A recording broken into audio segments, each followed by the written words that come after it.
Ubisoft's newest IP, previously known as Gods and Monsters, adopts the gameplay approach of The Legend of Zelda Breath of the Wild and the Assassin's Creed series to create what feels like a Saturday morning cartoon view of the Greek gods. Although these comparisons will no doubt be the most common statements around this title, don't let it belittle or water down what is arguably the most fun I've had with the Ubisoft game this year. After the evil monster Typhon enacts his revenge on the gods that originally banished him, Zeus seeks out Prometheus' guidance for stopping the monster and rescuing the fallen gods. Prometheus, who acts as the story's main narrator, foresees a young hero named Phoenix, who despite the odds will rescue the gods and stop Typhon in his tracks. Presented in a lighthearted manner, Immortals Phoenix Rising tackles at explaining a lot of the shocking and just obscure tales of Greek mythology. Sometimes it works and sometimes it doesn't. The attempt, though humorous at times, can come off a bit too cheesy, feeling like it belongs in a Saturday morning cartoon. Suddenly, a punny adult joke or a bad attempt at using modern slang and Greek storytelling will appear, making the writing feel like a bad dad joke than clever writing. I found myself switching between groans and slight chuckles. Jokes aside, as a way to tell the story and progress key points in Phoenix's journey, I thought it was clever, but maybe hold back on some of the jokes. If anything, I felt like the more self-aware fourth wall breaking stuff were the best parts of the two narrators. Running across the open meadows and solving puzzles in vaults feels like The Legend of Zelda. Likewise, reaching a vantage point and scanning all the possible objectives there are to do in a region reminds me so much of Assassin's Creed. The inspiration similarities are at the forefront, but Immortals does attempt to branch off into its own path, and in some aspects it does succeed. Stepping into the Hall of Gods, I was able to quickly upgrade Phoenix's skills, weapons, and abilities. Very much like Assassin's Creed, the skill trees are presented here, though much simpler and smaller in this title.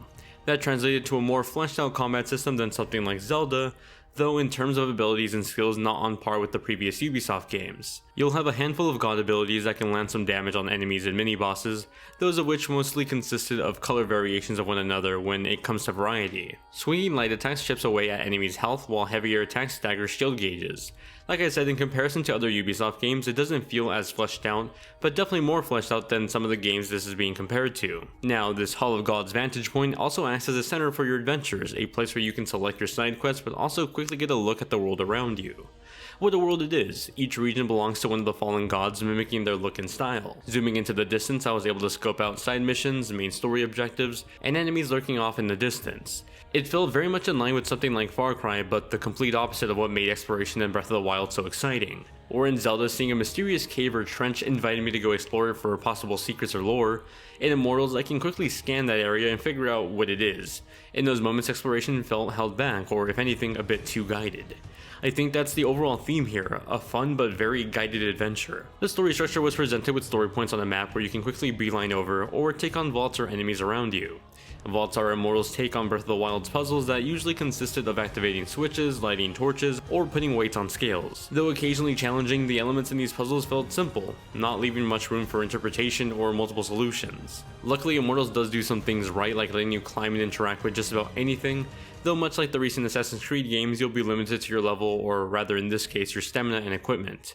Sure, you can take on any size enemy from the get-go, but you're most likely not going to survive. You can climb any cliffs you see, though you'll probably only reach one if you have enough stamina. In many ways, Immortals checks off a lot of the bullet points you'd expect from an open world game of this caliber. However, it also lacks heart in parts that made many of these successes so marvelous. Puzzles in Zelda weren't great because they were challenging puzzles, I mean some were, but more in the clever use of the physics and mechanics established over the course of the campaign. Immortals just lacks that sense of discovery and experimentation that I think holds it back. Likewise, I don't think that's to say that this is bad gameplay, just not as thought out or fleshed out, though a solid attempt. Immortals looks like if Fortnite was adapted as an open-world Greek mythology game. Its cartoony characters look occasionally bland, but the design of the world is what carries the rest of the game. Playing on an Xbox Series X for this review, Immortals feels like a solid step towards next generation.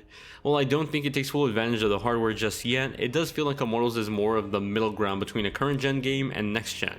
Traversing the open world looked absolutely beautiful. The variety of locales between the different god regions looked amazing, especially with the more powerful hardware. On next-gen hardware, you're able to prioritize between a resolution and performance mode, and while 60 FPS gameplay is hard to give up, I found myself more attracted to the lighting and shadow effects at 30 FPS. Regardless of which mode you choose, you'll no doubt get a lovely looking game. If you do decide to pick this up on Nintendo Switch, the lower end of the performance spectrum, you'll get portability, sure, though at the cost of the game's beauty. Struggling to maintain a 30 FPS performance, Immortals on Switch drops the draw distance, adds in some fog, and is riddled with poppin'. While it was impressive to see Breath of the Wild on Switch, It's important to remember that that was made by Nintendo, who has more optimization knowledge on both software and hardware on this platform. The same can be said for Ubisoft. As for the PS5, performance is on par with the Xbox Series X, though sadly I didn't experience much use out of the DualSense haptic feedback. For all the variety of weapons Phoenix has access to, I expected to see a lot more use of Sony's new controller. Immortals does a surprisingly good job at crafting together an enchanting soundscape with its use of music, ambient sound design, and voice acting. The mystical sounding tracks marvelously paired well with the saturated colorful landscapes. The ambient sound design of the wildlife, both those friendly and foe, help create an immersive presentation for just wandering through the fields. Voice acting, depending on the character, was more hit or miss though. I personally enjoyed the options between Phoenix's male and female voice actors, but thought that Zeus came off a bit more annoying than anything. Immortals Fenyx Rising is a terrible name, but a great first attempt at this new IP. While it does succeed in gathering some of the best elements of gaming's most recent successful genres, it also drops the ball on one of the biggest aspects of those games, the exploration. What made exploration so fun in Zelda was the organic chemistry of how its gameplay elements just work together, down to the physics of everyday objects. In Immortals it feels more formulaic, and thus doesn't heighten curiosity as much, ultimately failing to capture wanting to explore more of it. In the end, it's a great first impression for the series that hopefully sees some refinement and improvements in future iterations.